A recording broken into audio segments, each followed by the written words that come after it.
અહીં આજે ધોરણ 7 અને 8 આ ગણિત બંનેમાં આપણે એક કોમન મુદ્દો, સામાન્ય મુદ્દો ચર્ચવાનો છે. એને આપણે અભ્યાસ કરવાનો છે. અહીં વ્યાપાર ધંધા માટે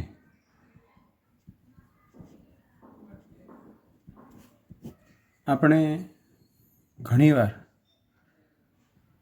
બહારથી પૈસા લાવતા હોઈએ છીએ કે પછી આપણી જોડે સગવડ હોય તો પૈસા કોઈને બહાર આપણે આપતા હોઈએ છીએ. તો એ રૂપિયા એની બાબતો આપણે સમજવાની છે. ધારો કે આપણી પાસે 2 મકાન છે, તો એક મકાનમાં આપણે રહીએ છીએ અને બીજું મકાન ખાલી પડ્યું છે. તે ખાલી મકાન આપણે કોઈને રહેવા માટે આપીએ છીએ ભાડેથી. તો મહિનો થાય એટલે જે મકાન ભાડે આપ્યું છે ત્યાં આપણે સીધું જ કહેવાના કે ભાઈ અમારા મકાનનું ભાડું આપી દો. તો 1 મહિનો મકાન જે ભાડવાતે આપણું મકાન વાપર્યું છે એનું ભાડું, એ મકાન વાપરીનું ભાડું, અને અહીં જો તમે કોઈના રૂપિયા લાવો છો ભાડેથી, રૂપિયા ભાડેથી આપો છો, તો એ રૂપિયા વાપર્યાનું ભાડું હોય એને ભાડું નહીં પણ આપણે વ્યાજ ગણીશું. એને ભાડું શબ્દ ન વપરાય, એના માટે વ્યાજ શબ્દ છે. તો અહીંયા શબ્દ છે એક મુદ્દલ શબ્દ છે. આ બધા શબ્દો સમજવાના છે. મુદ્દલ, વ્યાજનો દર, મુદત, પછી વ્યાજ શું છે, વ્યાજ મુદ્દલ શું છે, આ બધી બાબતો આપણે સમજવાની છે. હવે મુદ્દલ કહીએ, ચેપ્ટરનું નામ છે રાશિની તુલના. યાદ રાખશું જરા આપણે. આ છેલ્લો ભાગ છે એનો, બંને ધોરણની અંદર. મુદ્દલ, મુદ્દલ એટલે તમે જે રકમ વ્યાજે આપો છો કે લો છો એ મુદ્દલ, એ મેઇન મુદ્દલ છે. મુદ્દલને અંગ્રેજીમાં કહે છે પ્રિન્સિપાલ.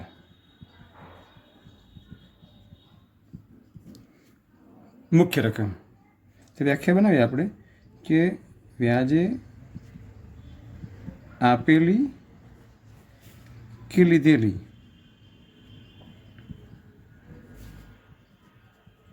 મૂળ રકમને આપણે મુદ્દલ કહીશું. હવે એમ કહું કે રૂપિયા 1 લાખ આપણે કોઈને ઉછીને આપીએ છીએ વાપરવા માટે વ્યાજે, તો જે રૂપિયા 1 લાખ આપ્યા છે એનું નામ મુદ્દલ, અંગ્રેજીમાં પ્રિન્સિપલ કહે છે એને. પછી કહે છે વ્યાજનો દર. વ્યાજનો દર, હવે વ્યાજનો દર એને કહે છે rate of interest. Rate of interest કહે છે એને. હવે વ્યાજનો દર એટલે ટકા, આપણને ખબર છે. તો એની વ્યાખ્યા છે ટકા સોના આધારે હોય તો આપણે કહી શકીએ રૂપિયા 100ના 1 વર્ષના વ્યાજને વ્યાજનો દર કહે છે. રૂપિયા 100ના 1 વર્ષના વ્યાજને વ્યાજનો દર કહે છે, અને કહે છે રેટ ઓફ ઇન્ટરેસ્ટ. યાદ રાખજો, આ મુદ્દલમાં પ્રિન્સિપાલનો પી છે, પી મેન છે, યાદ રાખજો. વ્યાજના દરમાં રેટ ઓફ ઇન્ટરેસ્ટનો આર છે. આ એના ટૂંકા સિમ્બોલ છે. ટૂંકમાં આપણે મુદ્દલને પી કહી શકીએ, વ્યાજના દરને આર કહી શકીએ. પછી મુદત, મુદત, મુદત એટલે સમયગાળો. શું કહીશું આપણે? સમયગાળો કહીશું. બીજું નામ છે અંગ્રેજીમાં આપણે ટાઈમ કહીશું. ટાઈમ અથવા કહીશું પીરિયડ. તો તમને એમ થાય કે મુદત માટે છે એ ટાઈમ કહે છે, પીરિયડ ત્રીજું કહે છે number of years. Number of years, YEAR, એના 3 નામ છે. આપણે ટાઈમ છે, પીરિયડ છે, નંબર ઓફ યર્સ. તો એને ટૂંકમાં એને આપણે ટી પણ કહી શકીએ. પછી પી ના કહી શકીએ એનું કારણ છે કે પી આગળ આપણે મુદ્દલ માટે આવી ગયો છે એટલે ગૂંચવાઈ જઈએ. એન કહી શકીએ, ટી અથવા એન, કોઈ પણ એક કહી શકો તમે, ટી અથવા એન બંનેમાં કોઈ પણ એક. બરાબર. પછી વ્યાજ. વ્યાજ એટલે અંગ્રેજીમાં કહે છે ઇન્ટરેસ્ટ. INTEREST. ઇન્ટરેસ્ટનો છે આઈ, પહેલો અક્ષર આઈ છે એનો. તો વ્યાજને ટૂંકમાં આપણે આઈ કહીશું, એનું શોર્ટ ફોર્મ છે એનું. એની વ્યાખ્યા બનાવીએ. વ્યાજ ક્યારે આવે? આપણે કોઈને વ્યાજે રકમ આપી હોય કે લીધી હોય, પણ અમુક ચોક્કસ સમયગાળો તમે 1 વર્ષ કે 2 વર્ષ માટે તમે આપો, હવે સમય તમારો થઈ જાય અને તમે પૈસા પાછા માગો છો, તો તમે એકલા રૂપિયા નથી માગતા, તમે સાથે વ્યાજ પણ માગો છો. બરાબર. તો સોરી, આ મુદતની વ્યાખ્યા રહી ગઈ છે, આના લખીએ. આ મુદતની વ્યાખ્યા લખી દઈએ. જેટલા સમયગાળા માટે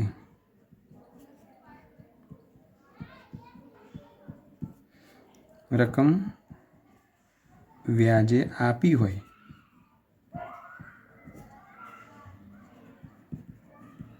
કે લીધી હોય તે સમયગાળાને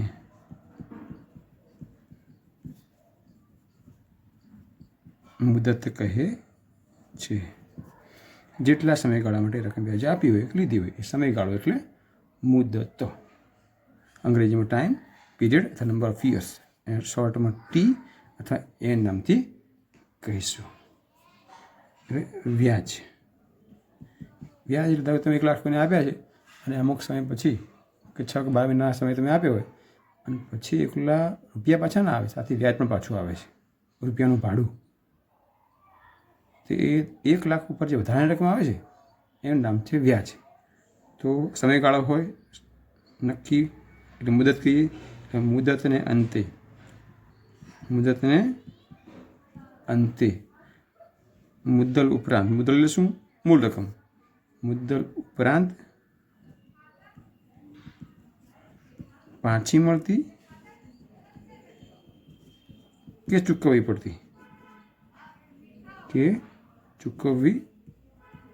પડતી વધારાની રકમ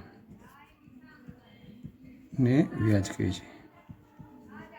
વ્યાજ કહે છે. શું કહે છે? મુદ્દતને અંતે મુદ્દલ ઉપરાંત. મુદ્દલ એટલે મુખ્ય રકમ હોય એને અંગ્રેજીમાં શું કહે છે? એને અંગ્રેજીમાં ઇન્ટરેસ્ટ કહે છે. INTEREST એનો આઈ છે, આપણે જોઈ શકીએ છીએ. વ્યાજને એને શું કહે છે? આપણે આઈ કહે છે. હવે પછી કહે છે વ્યાજ મુદ્દલ. વ્યાજ મુદ્દલ. હવે મુદ્દલ, વ્યાજ મુદ્દલ એમાં 2 વસ્તુ મિક્સ છે જ આપણે, વ્યાજ અને મુદ્દલ. તો આપણે કહી શકીએ કે વ્યાજ અને મુદ્દલના સરવાળાને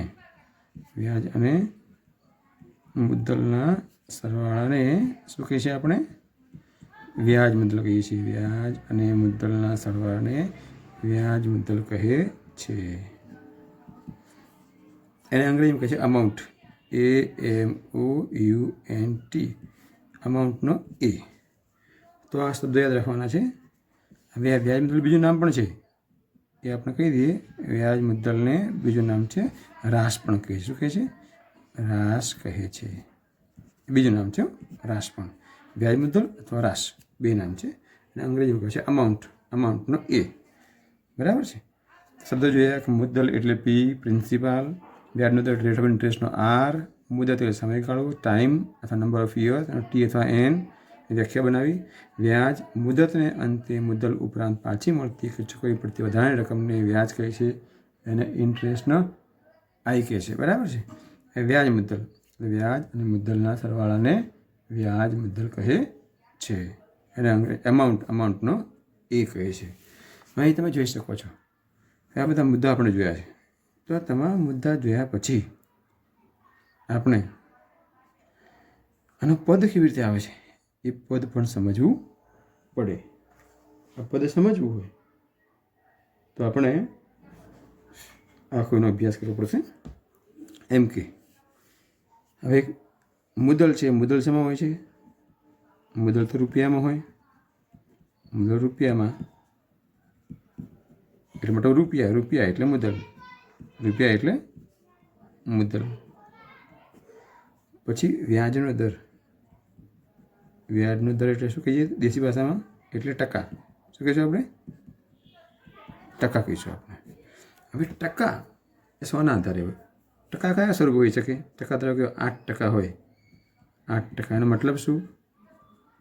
100 એ 8 રૂપિયા. 100 એ 8 રૂપિયાનો મતલબ એવો થાય છે. પછી ધારો કે આવું હોય કે 2.5% હોય, તો સૌથી પહેલાં જુઓ અહીં દશાંશ ચિહ્ન છે, કયા સ્થાને છે? દશકના. એકમ દશક. તો આપણે કહી શકીએ 25/10% કહી શકીએ આપણે. એકમ દશક 25/10% એવું કહી શકીએ આપણે. એટલે કહીએ કે 100 એ 25 રૂપિયા આવું કહી શકીએ. અહીં ટકા એનો મતલબ છે 100 ટકા. 100 હોય છે એટલે અહીંયા આપણે અહીંથી 100 લખીએ છીએ ને એટલે ટકાનો સિમ્બોલ નીકળી જાય છે અને તરત પૈસાનો સિમ્બોલ આવી જાય છે, રૂપિયા આવી જાય છે. ટકા નીકળી જાય, રૂપિયા આવી જાય છે. હવે ટકા આ રીતે હોય, આવી રીતે ટકા દશાંશ ચિહ્ન હોય. ટકા મિશ્ર સંખ્યા હોય, 3.250% હોય, તો શું કરીશું? લસામાં ફેરવશું અશુદ્ધમાં, અહીં કરશું ગુણ્યા, અહીં વત્તા, 5 3 15, 15 2 17, 17.5% થાય છે. એના માટે શું થાય છે? 17.5%. એટલે 100 એ શું કહીશું? 100 એ 17.5 રૂપિયા આપણે એવું કહીશું. આ વ્યાજનો દર એટલે ટકા. આ ટકાની સમજ છે. ટકા આ કોઈ પણ રીતે આવે તો તમને ટકા આવડવા જોઈશે. મુદ્દલ યાદ રાખજો ફરી. મુદ્દલ એટલે રૂપિયા, વ્યાજનો દર ટકા. ટકા 300 રૂપિયા આવા સ્વરૂપે હોઈ શકે, કોઈ પણ સ્વરૂપે. તો તમારે આ રીતે ફેરવી દેવાના છે. જો દશાંશ ચિહ્ન આવે તો ફેરવી દેવાના, મિશ્રામ હોય તો શુદ્ધ ફેરવી દેવાના. અને જો અમૂળ સ્વરૂપે હોય 8% સ્વરૂપે તો ફેરવવાની જરૂર છે નહીં. હવે જોઈએ મુદત. મુદત એટલે સમયગાળો. મુદત એટલે સમયગાળો. આ સમયગાળો કઈ કઈ રીતે હોય છે? મુદત એટલે સમયગાળો. સમયગાળો ધારો કે વર્ષમાં હોઈ શકે, માસમાં હોઈ શકે, વર્ષ અને માસમાં હોઈ શકે, અને દિવસમાં પણ હોઈ શકે. સમયગાળો કોઈ બી હોઈ શકે. બરાબર છે. તો વર્ષમાં હોય, ધારો કે વર્ષમાં 3 વર્ષ હોય તો આપણે આવડે છે 3 વર્ષ, 1 વર્ષ, 2 વર્ષ એ રીતે. પછી બીજો મુદ્દો છે 2.5 વર્ષ કે 2.5 વર્ષ આવી રીતે આવી શકે. તો 2.5 વર્ષ છે તો તમે આવું 25 વર્ષ પણ લખી શકો તમે એને. એકમ દશક આ રીતે. પછી મુદત માસમાં આવે. માસમાં આવે કેમ કે 3 માસ કે પણ કોઈ પણ મુદત આપણે આપી હોય તો આપણે એને વર્ષમાં ફેરવવાની છે. જો આ તો બંને વર્ષમાં છે જ. 3 વર્ષે વર્ષમાં હતા, 2.5 વર્ષે વર્ષમાં હતા. ત્રીજું હોય 3.1 વર્ષ હોય આવું કહીએ આપણને. તો 2 3 6, 6 ને 7/2. તો તમે 7/2 વર્ષ પણ કહી શકો. એનો મતલબ થયો કે જે વર્ષ છે એને આપણે ક્યાંય ફેરવવાની જરૂર નથી. પણ જો માસ આપ્યા હોય તો માસને આપણે વર્ષમાં ફેરવવાના છે. તો 3 માસ છે. 3 માસનો મતલબ શું? 3 માસનો મતલબ એ કે 12 માસમાંથી 3 માસ ને, તો કુલ કેટલા માસ છે? 12 માસ. 12 માસમાંથી 3 માસ એટલે 3/12 વર્ષ થયું કહેવાય એને. આ રીતે ફેરવવાનું છે. હવે તમને એમ કે બીજું ઉદાહરણ કે 8 માસ કે શું કરશો બોલો? વર્ષના કુલ માસ કેટલા? 12 માસ. સરસ. તો 12 માસમાંથી 8 માસ અહીં લખવાનું વર્ષ. તમારે ખાસ યાદ રાખવાનું. તમે આ રીતે ફેરવી શકો છો. પછી વર્ષ ને માસ ભેગું આવે એમ કે 1 વર્ષ અને 3 માસ. તો તમને એમ થાય કે વર્ષ ને માસ ભેગું છે તો વર્ષ ગણવું કે માસમાં ગણવું? તો તમારે 1 વર્ષના માસ કરવાના, નાનો એક માસ છે તો બંને આપણે માસમાં ફેરવીએ છીએ. તો 1 વર્ષના માસ કેટલા યાદ છે આપણને? 12 માસ. 1 વર્ષના 12 માસ અને બીજા 3 તો છે જ, વત્તા 3 માસ એટલે કુલ કેટલા માસ થયા? 15 માસ થયા. તો 15 માસ થયા. માસ છે તો માસને વર્ષને ફેરવવા નીચે શું કરવું પડે? 15/12 વર્ષ આવું લખવાનું. યાદ રાખજો. તમને એમ થાય કે બીજું ઉદાહરણ લઈ લો સાહેબ. એક લઈએ 2 વર્ષ 5 માસ કહે તો બોલો શું કરશો? વિચારો. 1 વર્ષના કેટલા માસ? 12 માસ. 2 વર્ષના 24. તો 24 માસ આ થયા. ચલો બીજા કેટલા ઉમેરીશું આપણે? બીજા બાજુમાં કેટલા છે? 5. આ 2 વર્ષના 24 માસ, 5 તો ખરા જ. 24 ને 5 29 માસ થયા. એટલે લખશું આપણે 29, બોલો માસ છે એટલે લખશું 12 લખશું, 29 12 વર્ષ કહીશું. આ રીતે મુદત વર્ષ અને માસમાં હોય. અને પછી મુદત દિવસમાં હોય. આ સમયમાં હતું, આ બંને જોયું, વર્ષમાં જોયું, આ માસમાં જોયું, આ વર્ષ અને માસમાં જોયું. હવે દિવસમાં 73 દિવસ છે. કેટલા દિવસ? 73 દિવસ. તો હવે આપણે અહીં એક વર્ષના દિવસો કેટલા ગણવાના છે? 365 જ ગણવાના છે. અહીં રીતમાં દરેક જગ્યાએ 365 દિવસ ગણવાના છે. હવે લીપ વર્ષ આવે અને 366 હોય તો આપણે 366 ગણવાના નથી. આપણે 365 ગણીશું અહીં ગણતરીમાં. તો 33 દિવસ છે, 73 દિવસ વર્ષમાં ફેરવવું હોય તો શું કરશું? 73 ભાગ્યા 365. અહીંયા જે માસ હતા તો એક વર્ષના માસ મૂક્યા 12 12 12 12. અહીંયા દિવસ છે તો વર્ષના દિવસો લખવાના. કેટલા ગણવાના છે? 365. અહીં લખો 73/365 વર્ષ. બરાબર છે. ત્યારથી 73. બીજો 146 દિવસ છે.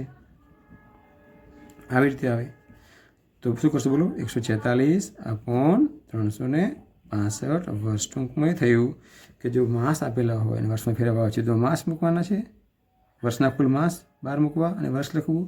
જો દિવસ આપેલા છે તો વર્ષના કુલ દિવસો 365 છેદમાં મૂકી અને વર્ષમાં ફેરવવાનું છે. આ રીતે આનો બાયફર્કેશન છે. આ રીતે એની ફેરવણી છે. યાદ રાખ્યું આપણે. હવે તમારે પદ મૂકવાનું છે. તમારે મિત્રો પદ મૂકવાનું હોય એમ કહું તમને કે એક ઉદાહરણ લઈ સમજીએ આપણે કે રૂપિયા 12,000નું 8% લેખે 5 વર્ષનું સાદું વ્યાજ અને વ્યાજ મુદ્દલ શોધો. આવું મુદ્દલ તમને આપે છે તો તમારે સૌથી પહેલાં તો ગણતરી મારવાની, જોવાનું છે કે શું આપ્યું છે? 12,000 રૂપિયા. તો શું કહ્યું છે આપણે એને? પી. આ ઓળખ સૌથી પહેલાં આપી છે, જરૂરી છે. 8%. ટકા એટલે શું બોલો? સિમ્બોલ. સરસ. આર. 5 વર્ષ છે, વર્ષ એટલે એન. બસ. ટકા પોઈન્ટમાં આવે, અપૂર્ણાંકમાં આવે, વર્ષની જગ્યાએ માસ આવે, દિવસ આવે, ગમે ત્યાં આવે. રૂપિયા થઈને જવાના છે. બરાબર. તો બાબત મૂકી શકીએ રૂપિયા 100નું 1 વર્ષનું વ્યાજ. જો અહીંયા મુદત વર્ષમાં છે તો 1 વર્ષ મૂકવાનું. મુદત માસમાં છે તો 1 વર્ષના માસ કેટલા થાય? 12 થાય. 12 માસ મૂકવાના. એ મુદત દિવસમાં છે તો 1 વર્ષના દિવસો લખવાના, 365 લખવાના. આ જગ્યા બદલે જવાની.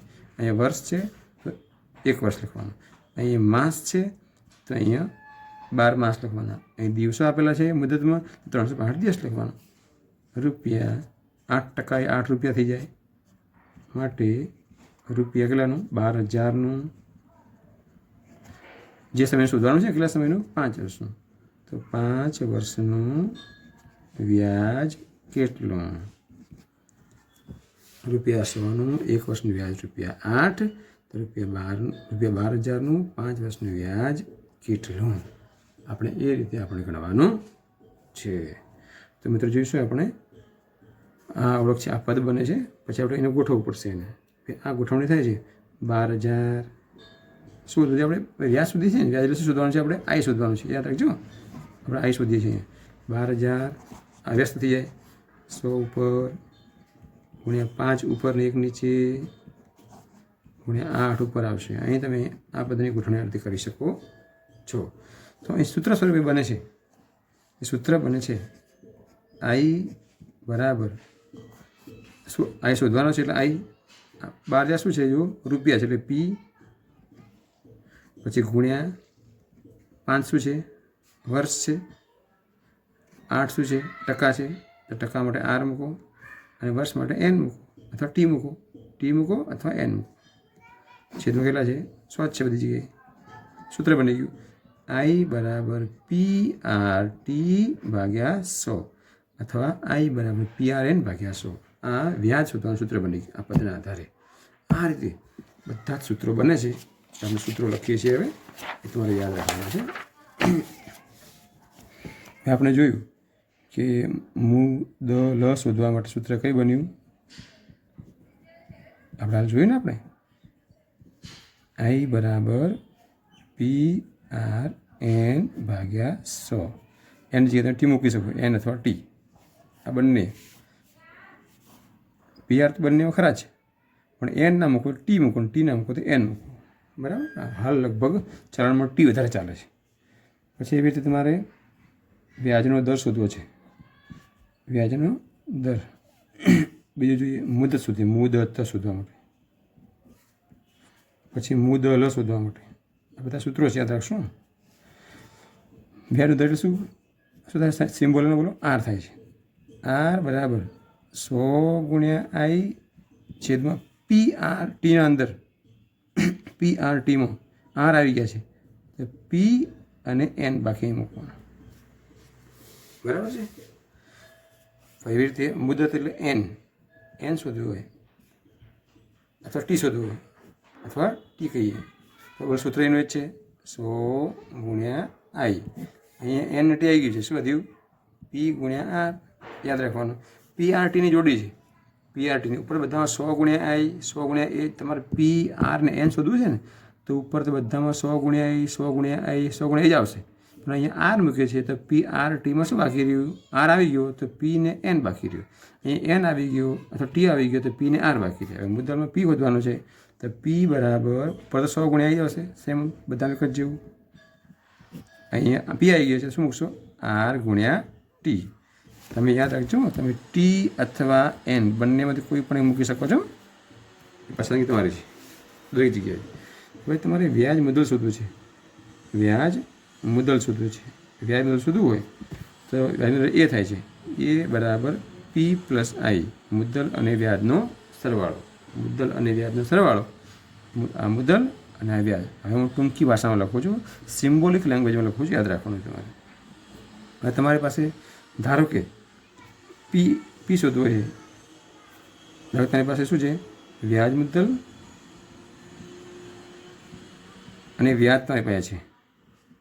વ્યાજ મુદ્દલ અને વ્યાજ છે. બરાબર છે. અને તમારે આઈ શોધવો છે, મતલબ વ્યાજ શોધવું છે. અને તમારે મુદ્દલ શોધવી છે. મુદ્દલ શોધવી છે તો શું કરશો? તો વ્યાજ મુદ્દલ ને વ્યાજ છે તો મુદ્દલ તો પી બરાબર એ ઓછા આઈ. આમ મુદ્દલ શોધવી છે અને પી થાય છે. વ્યાજ મુદ્દલ એ. આ વ્યાજ મુદ્દલમાંથી વ્યાજ કાઢી નાખશો એટલે શું મળશે? મુદ્દલ મળશે. બરાબર છે. પછી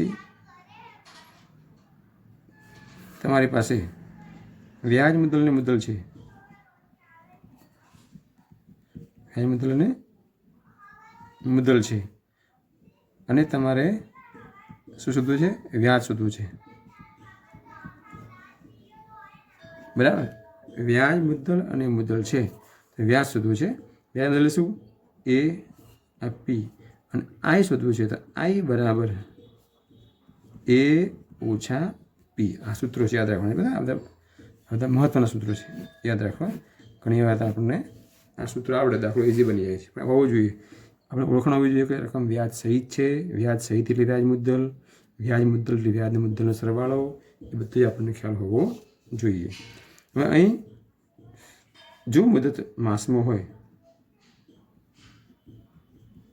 મુદત દિવસમાં હોય,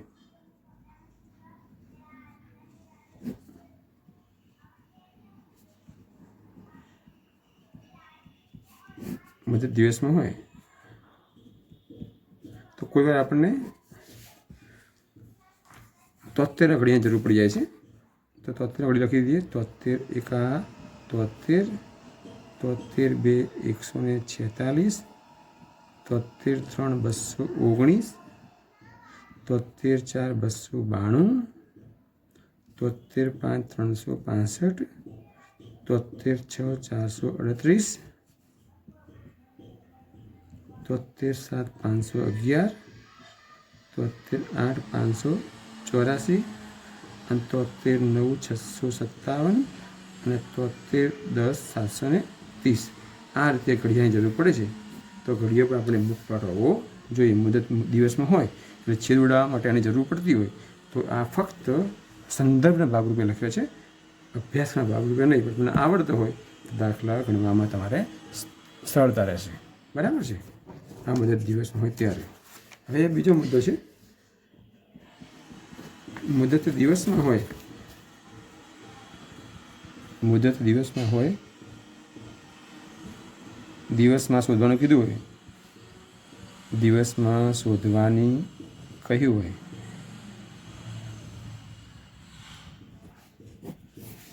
અને છેદમાં 5, 73, 146, 219, 292 કે 365 આવે તો તેને 365 વડે ગુણીને દિવસમાં ફેરવવી. હવે તમે આખી જવાબ શોધો છો, શોધાય કહ્યું હોય અને છેદમાં આવી સંખ્યા આવે જવાબમાં, તમારો આ તમારો જવાબ છે, આ જવાબ છે, જવાબના છેદમાં 5 આવે, 73 આવે, 146 આવે, 219, 292, 5 આવે તો આખી સંખ્યાને 365 વડે ગુણવાના અને ફેરવવાના. તો આવું આવે છે 1/55, આવું આવે છે 1/55, છેદમાં 5 આવે છે. કીધું છે મુદત દિવસમાં શોધો તો ગુણ્યા 365, તો 5 73, 5 365, 73 દિવસો યાદ રાખવાનું, આમ ફેરવી દેવાના.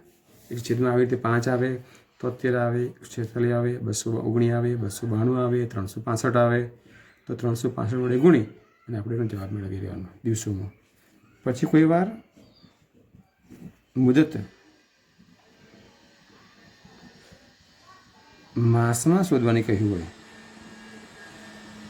માસમાં શોધવાની કહ્યું હોય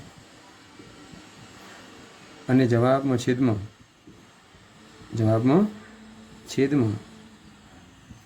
2, 3, 4, 6 કે 12 આવે તો તેને 12 વડે ગુણીને માસ મેળવવા. કેવું બને? ધારો કે મુદત માસમાં માગી છે, મુદત માસમાં અને એમ કે 1/4 એવો જવાબ આવે છે તો ગુણ્યા 12 કરો તો 4, 3, 12 એટલે 3 છે ને એ 3 માસ ગણાશો આપણે. કીધું કેટલા માસ મળે, માસમાં કીધું તો આવું કરવાનું અને દિવસમાં કીધું તો આવું કરવાનું છે. યાદ રાખશું, આપણે એનો અભ્યાસ કરીશું. આપણે પુસ્તકમાં છે કે નહીં, પણ દાખલા કોઈ પણ પ્રકારનો મિત્રો આવી શકે છે. હવે તમે આ સંપૂર્ણ મુદ્દા તો સમજ્યા છો, તો તમને ખ્યાલ તમને આવી ગયો હશે, અંગ્રેજી નામ પણ તમને ખ્યાલ આવી ગયા છે. એટલે હવે આપણે આ તમામ બાબતો તૈયાર કરવાની છે અને તૈયાર કરી અને પછી જ આપણે આગળ દાખલા શીખીશું. તો આ બધું ફરી તમે એકવાર જોઈ લેજો. તમને આ બધું જ આવડવું જોઈએ, આ બધું મોઢે હોવું જોઈએ. આ થિયરી મોઢે નહીં હોય તો તમને દાખલામાં સમજ નહીં પડે, એ તમારે ધ્યાન રાખવાનું છે. બીજી વાત કે મને ખેદ સાથે કહેવું પડે છે કે લાસ્ટ ટાઈમ મેં તમને હોમવર્કમાં અગાઉ હોમવર્ક મોકલ્યું છે.